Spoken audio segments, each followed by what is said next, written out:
Eraserhead, written, directed, produced, edited, and sound mixed by David Lynch in 1977, is as iconic as it is confounding.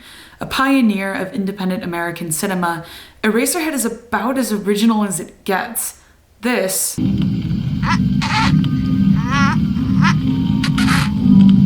had certainly never been seen before. Eraserhead changed the landscape of independent American cinema and was the introduction to one of the most important and iconic American auteurs.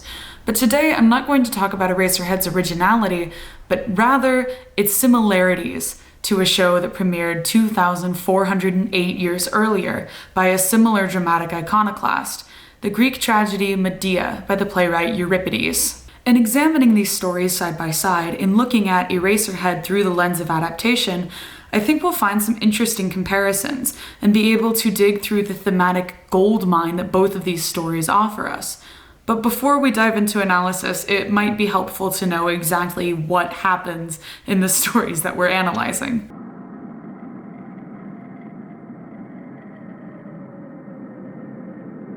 Euripides' Medea is a story of a woman scorned. After helping the hero Jason of Argonaut's fame secure the Golden Fleece by killing her own family, she marries Jason, they have 2 kids, and they move in exile to the land of Corinth, where Jason promptly abandons her for the local princess. This is where the story starts proper, in the aftermath of Jason leaving her, and we're introduced to Medea by her cries from offstage. My unhappy struggles, I wish I could die! Because not only has Jason left her, he's left her with nothing. She's a foreigner in a strange land with no money and no family. And not only that, but the king of Corinth, Criterion, is also kicking her out. I'll speak plainly. I am afraid of you. You can hurt my daughter, even kill her. Every indication points that way. You're wise by nature, you know evil arts, and you're upset because your husband's gone away from your bedroom. I have heard reports that you've made threats, that you've devised a plan to harm the bride, her father, and the bridegroom. I want to guard against that. I would rather have you hate me, woman, here and now, than treat you gently and regret it later. And you know what? Criterion is right. That is literally exactly what Medea is planning on doing. After Criterion leaves, 2 other men show up. The first is Jason, who belittles her pain in her situation and minimizes or erases the sacrifices that Medea made for him. Then he presents this argument. My motive was the best, so we'd live well and not be poor. I know that everyone avoids a needy friend. I wanted to raise sons in a style that fits my family background, give brothers to the ones I had with you, and treat them all as equals. This would strengthen the family, and I'd be blessed with fortune. What do you need children for? For me though, it's good if I can use my future children to benefit my present ones. Is that bad planning? If you weren't so irritated about your bed, you'd never say it was. But you're a woman, and you're all the same.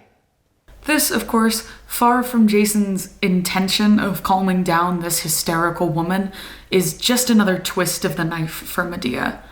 After he leaves, another man shows up. This is Aegeus, the king of Athens and an old friend of Medea. He's in town after asking the oracle about his and his wife's continued childlessness. She confides in him, and Aegeus says that she would have refuge in Athens, but that he can't risk taking her out of Corinth. If she wants to get to Athens, she'll have to get there herself. This is where the idea of filicide, of killing her children, first comes into her head. If the gods will help me, he'll pay what justice demands. He'll never see them alive again, the children that I bore him, nor will he ever father another child. His new bride, evil woman, she must die an evil death, extinguished by my drugs. Let no one think I'm a simpleton, or weak, or idle. I am the opposite. Then she begins to put her plan into motion.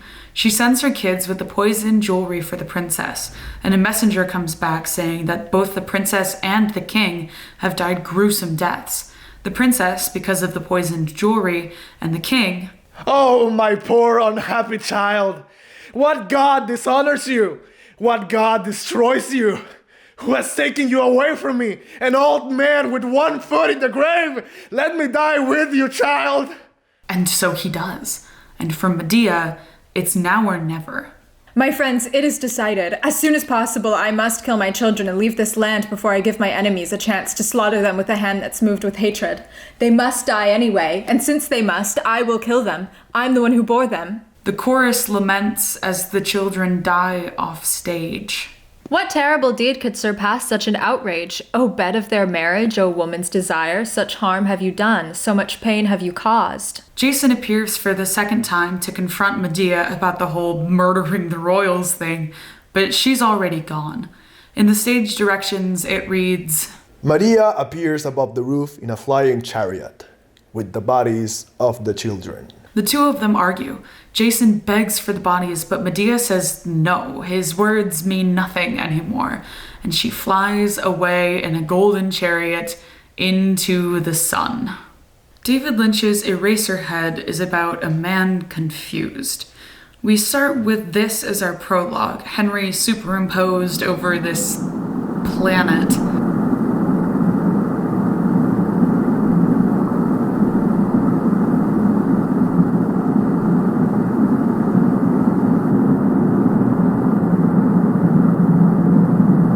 We see this.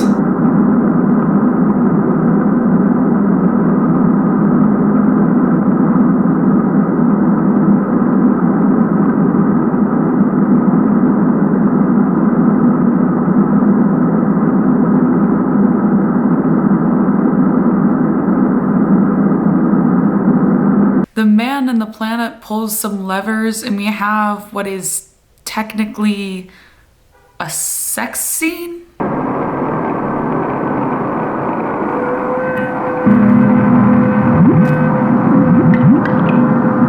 And then we're brought to something a little more tangible. Henry walking home on the street. A tour of the city, if you will.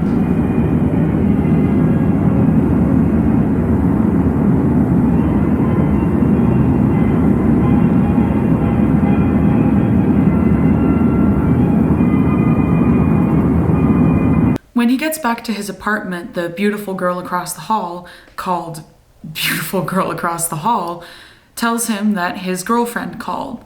And in the next few shots, we find out the nature of Henry's relationship with his girlfriend. A girl named Mary called on the payphone and said she's at her parents' and you're invited to dinner. Oh, yeah?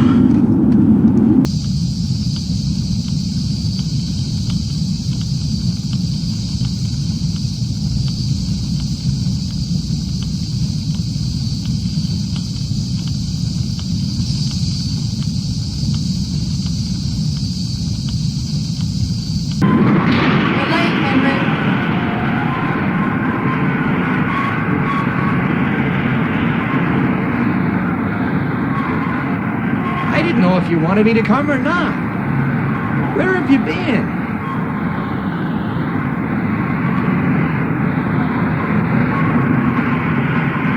You never come around anymore. At Mary's house, we meet Mr. and Mrs. X and we have dinner. Man-made chickens that Henry cuts up.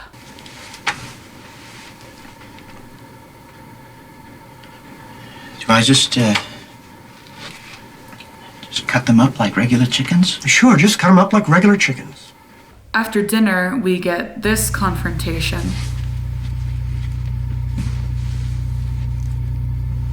Did you and Mary have sexual intercourse? Why? Did you?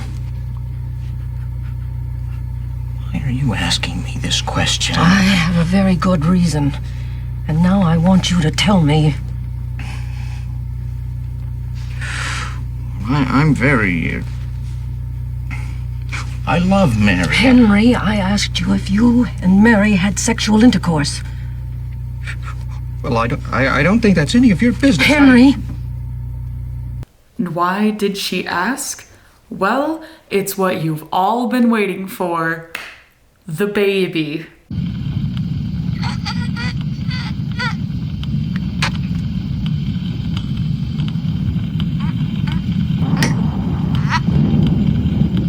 It's here where Henry first fantasizes about the inside of the radiator.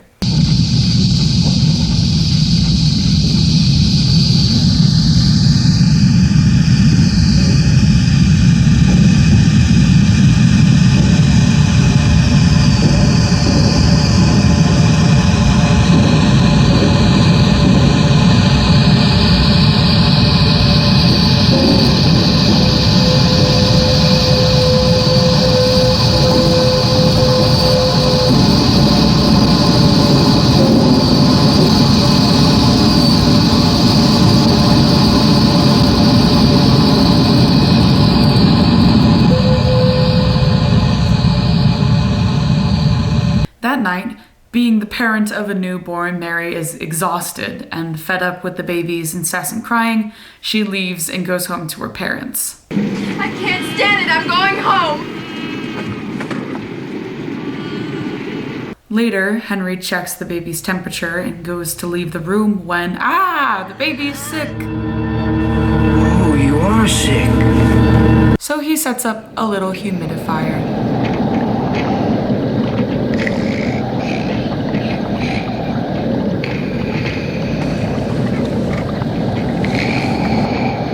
After the baby's all set up, he goes to leave the room again, but the baby won't let him. It cries whenever he tries to leave. Stuck, he decides to just go to sleep instead. And this is where we meet the lady in the radiator.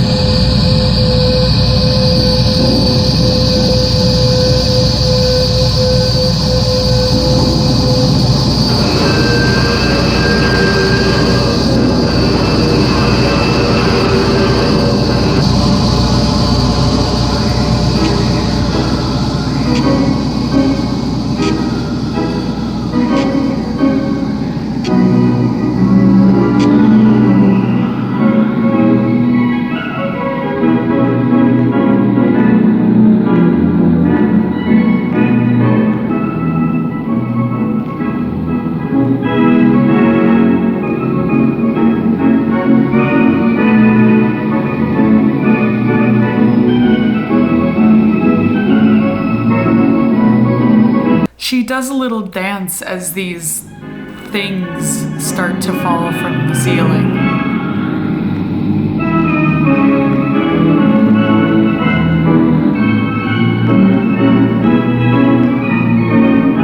She squishes them underfoot.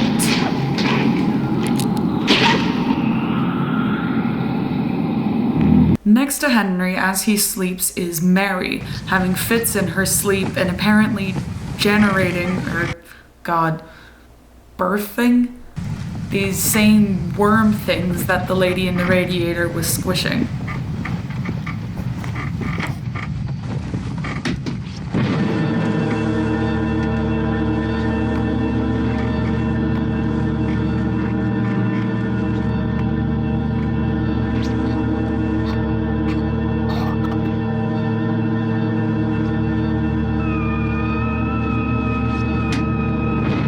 Then she's gone.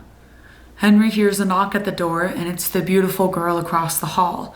She seduces him, and they sink into a pool of milky white liquid.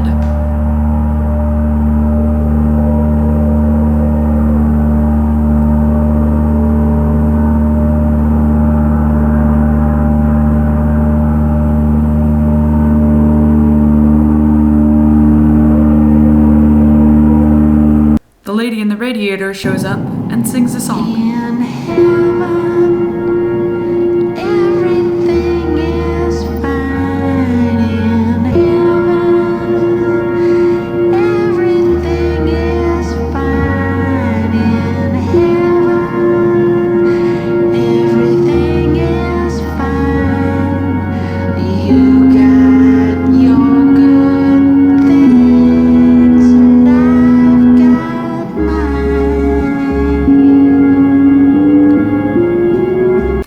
And then Henry's in the radiator, and it's the part of the movie that has a lot of symbolic significance but is almost impossible to recount the plot of with any kind of coherence. But anyway, Henry's head pops off.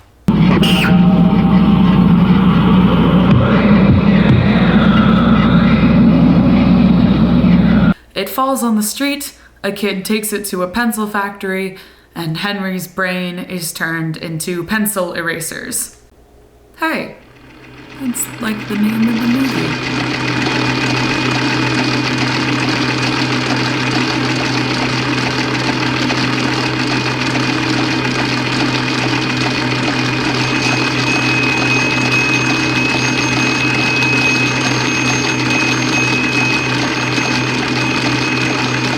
Anyway, then he wakes up. The baby's fine, presumably healed, and the beautiful girl across the hall is with another man. And then... is the baby laughing at him?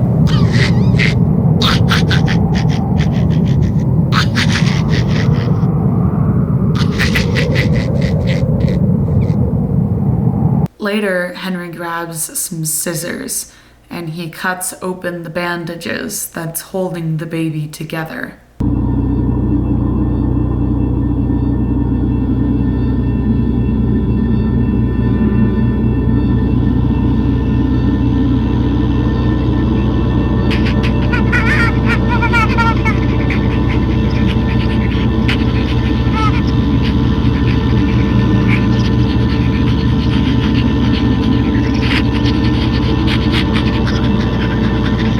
He punctures the organs, and there is just an impossible amount of blood for something so small.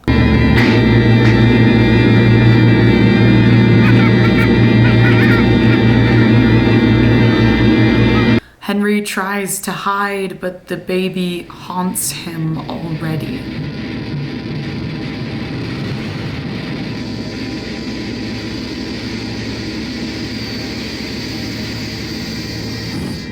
Then Henry finds himself again with the lady in the radiator, and she welcomes him with open arms.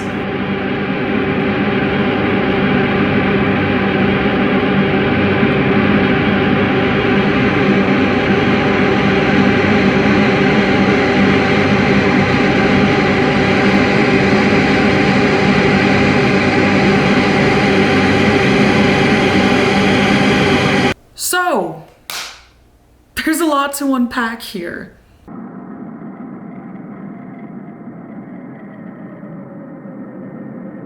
I want to zoom out for a second and talk about the adaptation of classics in general and the cultural staying power that they've had. The classics are everywhere. You're probably at least tangentially familiar with them yourself. For instance, the story of Orpheus and Eurydice are having a particular pop culture moment right now, with Portrait of a Lady on Fire, Retourne-toi. Hades Town,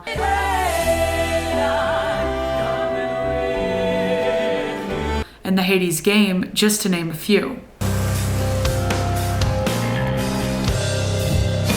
These stories have never really left the cultural consciousness. Even something as basic and foundational as the hero's journey comes from the classics.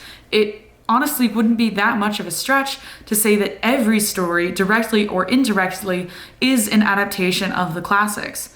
As Edith Hamilton says in the introduction to her mythology book, "The tales of Greek mythology do not throw any clear light upon what early mankind was like. They do throw an abundance of light on what the early Greeks were like, a matter, it would seem, of more importance to us, who are their descendants intellectually, artistically, and politically too. Nothing about them is alien to ourselves." David Lynch himself is no stranger to the overt classical allusion. For instance, in Lost Highway, the climactic scene between Pete and femme fatale Alice is scored to a song called The Song of the Siren by This Mortal Coil, referencing the beautiful but deadly creatures in the Odyssey whose singing voice lures sailors to their deaths. And you sang, said to me, let me love you. The most comprehensible part of Inland Empire is structured much in the same way as a Euripidean tragedy. Right at the beginning, an oracular character tells us exactly what's going to happen. No, I think you are wrong about that. No. Brutal fucking murder. Even the Black Lodge in Twin Peaks is adorned with Venus statues. Eraserhead isn't quite like these. It's been compared to the works of Kafka and the early Gnostic myths, but there aren't any explicit nods to the classics. Eraserhead is an original work. Well, as much as anything can be. But even then, there's many comparisons to be made, even just with Euripides and Lynch as authors. The Oxford Classical Dictionary's entry on Euripides lists several common Euripidean themes: human isolation, inexplicable suffering, failure of communication, victimization of women, the drive to revenge, and the terrors of madness. If those aren't Lynchian themes, I don't know what are. But enough with the preamble, let's get to Eraserhead.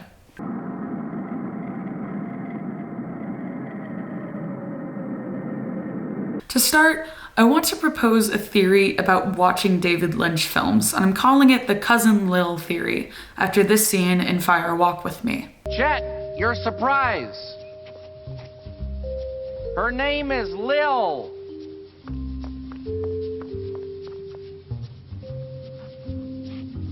She's my mother's sister's girl. Federal.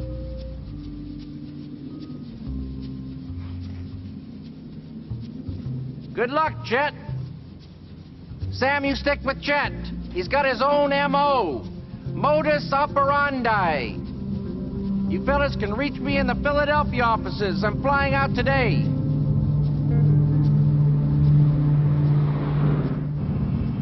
That really was something with the dancing girl, wasn't it? What exactly did that mean? I'll explain it to you. Remember, Lil's wearing a sour face. What do you mean? Her face had a sour look on it. We're going to have problems with the local authorities. I'm not going to be receptive to the FBI. Both eyes blinking means trouble higher up. The eye is the local authority. Sheriff and a deputy'd be my guess. You notice she had one hand in her pocket, which means they're hiding something. And the other hand made into a fist, which means they're going to be belligerent. Lil was walking in place, which means there's going to be a lot of legwork involved. Cole said Lil was his mother's sister's girl. Now what's missing in that sentence? The uncle. Not Cole's uncle, but probably the sheriff's uncles in federal prison. Let me ask you something, Stanley. Did you notice anything about the dress? The dress was altered to fit her. I noticed a different colored thread where the dress was taken in. Jordan said you're good. Tailored dresses are code for drugs. Oh. You notice what was pinned to it?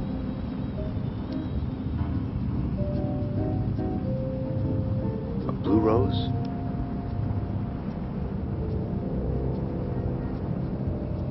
Good. But I can't tell you about that. Can't? No, I can't.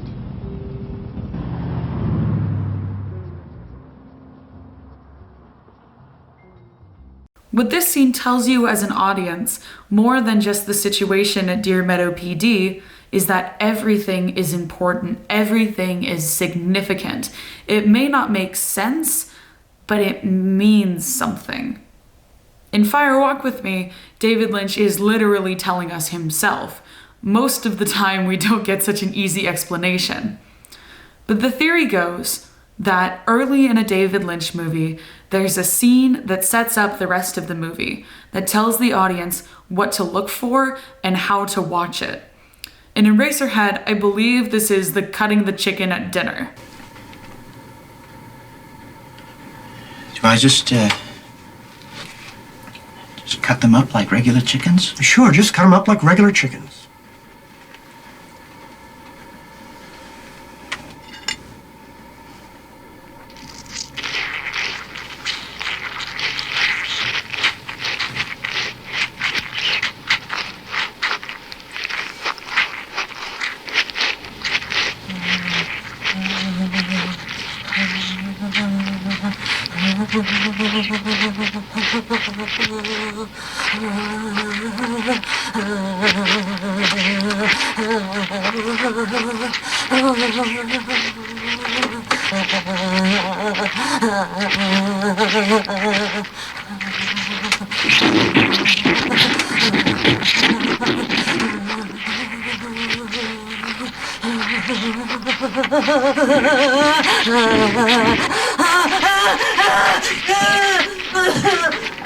You'll be all right in a minute.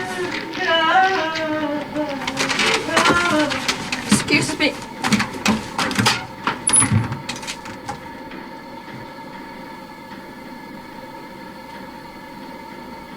What this tells us is 4 things about what the rest of the movie is going to be about.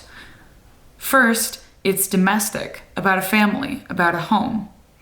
It's psychosexual, we're going to get Freudian, just you wait. It's gross, just a lot of textures and sounds and the visuals, and it's treated as mundane. You'll be all right in a minute. This is just how the world is now. This is normal. Euripides makes it a little easier for his audience to interpret, but he's doing essentially the same thing at the beginning of Medea. The opening to the play is the nurse character talking directly and openly to the audience about Medea's past with Jason, her current situation, and her fears about what Medea might do. The setup here is that the story is domestic and might get violent. I'm afraid she might be plotting something. Her mind is fierce and she will not endure ill treatment. I know her. I'm petrified to think of what thoughts she might be having right now. After these scenes, we get to the real meat of the story. Henry and the baby, Medea and all these men telling her what to do with her children. Which begs the question, what do the children represent? Thematically, I mean. I have two ideas. The first is a society that doesn't belong to them. Medea is a woman in ancient Greece, that's almost enough said. In her arguments with Jason throughout the play, she brings this up several times. And I think part of the reason why she does what she does isn't just out of revenge, but out of a need to act instead of being acted upon, and her children are the only leverage that she has. What do I want? To allow my enemies to laugh at me, to let them go unpunished? What I need is the nerve to do it. I won't hold back the force that's in my hand. Medea's children are thus an extension of her own role in society, as a product from men, a useful tool for social advancement. If we recall what Jason said earlier, what do you need children for? For me, though, it's good if I can use my future children to benefit my present ones. For Henry, his child is less a reflection of himself and more of his environment. As Greg Oslon writes in David Lynch, Beautiful Dark, if for Lynch the world is a factory, then this travesty of a child is the perfectly natural spawn of Mr. X's hellhole of a town, this cauldron of industrial toxins. But this is also linked to Henry's place in society as a worker. And while money is never explicitly brought up in Eraserhead, it's clear that neither Henry nor Mary have a lot of it. He works at a factory. He doesn't even have a kitchen. All of the food is man-made anyway. He's surrounded by concrete and pipes, and while there's dirt, nothing grows. It seems hostile to life. When David Lynch does talk about Eraserhead, believe it or not, Eraserhead is my most spiritual film. Elaborate on that. No, I won't. He often talks about his time spent living in Philadelphia, how much he hated it there, and how much of an inspiration it was for the look and design and feel of Eraserhead. That's why I say Philadelphia is my greatest influence, because a lot of things started in Philadelphia, and there is a certain mood to some of these interiors, and they carry way more than what you see. A thing is indicated from these interiors. Something about the light and the molding and the proportions, a thing is indicated, and the mood outside. And it sort of seemed like to me that there were factories, industrial buildings, and neighborhoods, dark and forlorn, tucked in somewhere, sort of like you can't get there from here. They're sort of lost in another kind of place. And this is what comes from Philadelphia. And this is the world of Eraserhead, where you can be in a room and feel the exterior and know what it is like, just from a mood. And that's the way it was in Philadelphia as well. I remember one sunny day, and that's about it. And even though Henry and Medea both dream of death, hers is more dramatic, whereas in Henry's dream, somewhere between a nightmare and a fantasy, he's turned into pencil erasers at the pencil factory. He's alienated from his self-conception, seeing himself as literally nothing better than material for pencil erasers, and his child is literally alienated from him. My other idea for what the children represent is a condemnation of love altogether, the punishment for the idea of intimacy with someone, the pain and uselessness of love. Please let me be cherished by wisdom, beloved by restraint, loveliest gift of the gods. May dreadful Cyprus never stun my spirit with love for the bed of another and bring on anger, battles of words, endless fighting, strife. Let her be shrewd in her judgment. Let her revere the bedroom at peace. In both stories, the characters have children and then spend the rest of the runtime wishing they didn't. Nothing good came of them. And the characters that save them, Aegeus and the Lady in the Radiator, are not even just non-sexual, but almost anti-sexual. Aegeus can't have children, and the Lady in the Radiator actively stomps on anything that could one day become a child. The messaging here is fairly clear, and in Medea, it's straight up text. Here's my opinion. The childless among us, the ones who have never experienced parenthood, have greater good fortune than those who have children. This isn't to say that Henry and Medea hate their children. You could argue quite the opposite. Medea goes back and forth on her decision till the very last minute and laments to herself about how she'll never see them grow up, how beautiful they look, how innocent they are. One of the only nice moments in Eraserhead is this, Henry with the humidifier.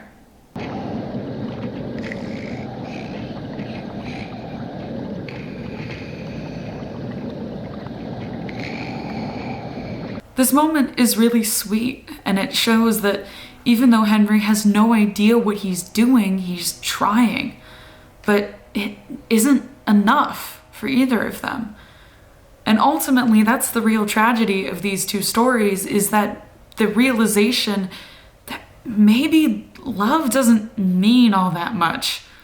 Materially, anyway. You can love all you want, but you're a woman in ancient Greece. You're a commodity to men, to produce children for your husband's legacy, who will then leave you to get more, better children. You can love someone all you want, but in this economy, in this environment, you're dooming your child from the get-go. There is no legacy for Henry, no grand genealogy of heroes. The best he can aspire to is maybe one day becoming pencil erasers.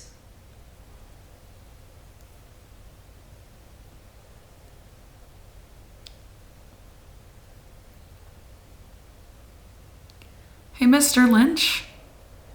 David? Are you okay? Can I get you a coffee or something? Do you want to talk about it?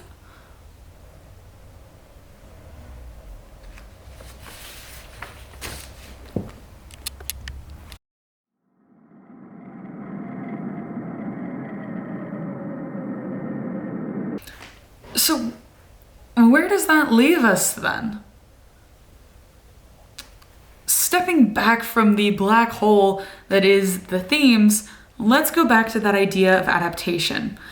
It's amazing to me that Euripides' Medea still exists 2,500 years later, that we can still read it and see it performed and talk about it and analyze it, and it still has an emotional effect on us.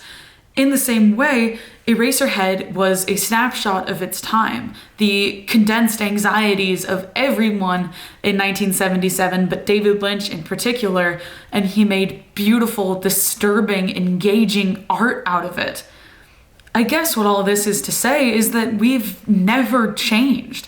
We've always wanted to kill our kids. We've always been using stories and art to examine the deepest, most painful part of ourselves and make something beautiful out of it. And I, for one, hope that continues.